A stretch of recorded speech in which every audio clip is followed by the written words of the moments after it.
LEGO Star Wars is by far one of the most popular themes in all of LEGO, releasing new sets every few months, bringing new designs and minifigures to the table, and in some areas improving the quality of their product every year. LEGO Star Wars, however, has one big problem, which is that newer sets are getting drastic price bumps for a product that already used to be very expensive to collect.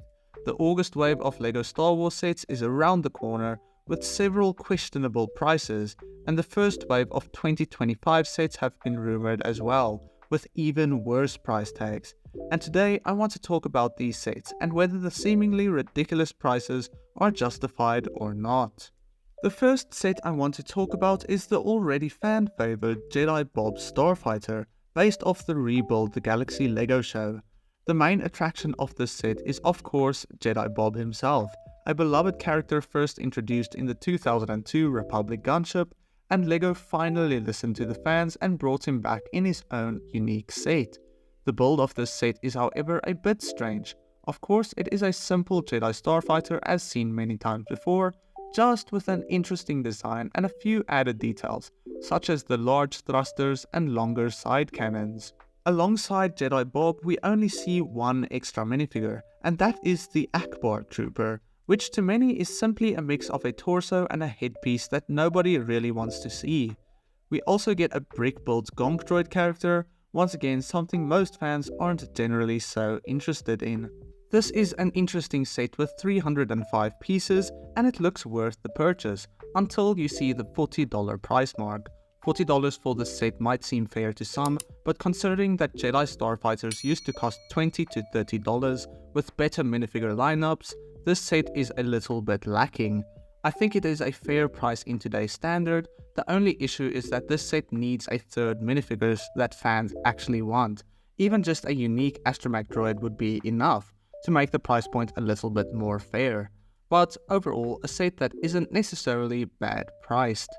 The second problematic set I want to talk about is the latest Desert Skiff set, releasing in the August wave, which is by far the best version of this set. The Skiff build is incredible, and we get to see the best version of the Sarlacc pet in this set. We see 6 minifigures in the set, one of which being a 25th anniversary exclusive minifigure, and the base minifigure lineup is simply perfect for what you need to get in the scene, but of course there are a few issues in this set. The main issue many fans have lies with Boba Fett, and despite being a brilliant version of this character, it isn't entirely accurate to the version of him in this scene, and we don't get to see his shoulder cape either, which is definitely a standout issue this set has compared to past versions. And of course, the other issue is the price point. For 558 pieces, you pay $80 US, which is an insane price to piece ratio and simply overpriced. The minifigures, the builds, nothing correlates to a set worth $80 in this set. The notable previous version of the set all the way back in 2018 retailed for only $30 US, which was a fair price for what you got. This newer set includes 2 extra minifigures and a much larger build for the Sarlacc pit, but doesn't correlate to more than doubled what the previous one retailed for. There's nothing LEGO should have added to the set to make that $80 a fair price. It is a near perfect representation for this set, but can't cost anything more than I'd say $60 at most. Keep your wallet happy and wait till the set is on sale before buying it. Another August set I want to talk about is the TIE Fighter and X-Wing mashup, retailing for $110, which quite honestly doesn't look like that bad of a price at first glance. This set includes 5 minifigures, mostly exclusive to the Rebuild the Galaxy show, and 2 unique new builds for the X-Wing and TIE Fighter, which look decent. It's the first time we got a set like this, and getting 2 of probably the most iconic ships in Star Wars is really a good idea for a set. However, I don't think either of these builds are the best versions of these vehicles. Actually, they're far from it, and the minifigures are also fairly uninteresting, other than the McDonald's astromech droids, which fans seem to love. Looking at it price-wise, $110 US might seem fair, but comparing it to the previous TIE Fighter and X-Wing in this style, it might change your mind a bit. The previous X-Wing, the 2021 version, is by far my favorite version of the X-Wing and only retailed for $50 US and included 3 excellent minifigures. The previous TIE Fighter, released in the same year for $45, and although not the best version of the TIE Fighter either, still looked a little bit better than the new one. And both sets combined would have cost you less than $100, and you get 6 minifigures. So, is the new set overpriced? Despite what the majority of fans would say, I don't think this one has a real price problem. This set allows you to buy one set today, including both ships, a fair set of figures for the show, and additional play features that kids will love.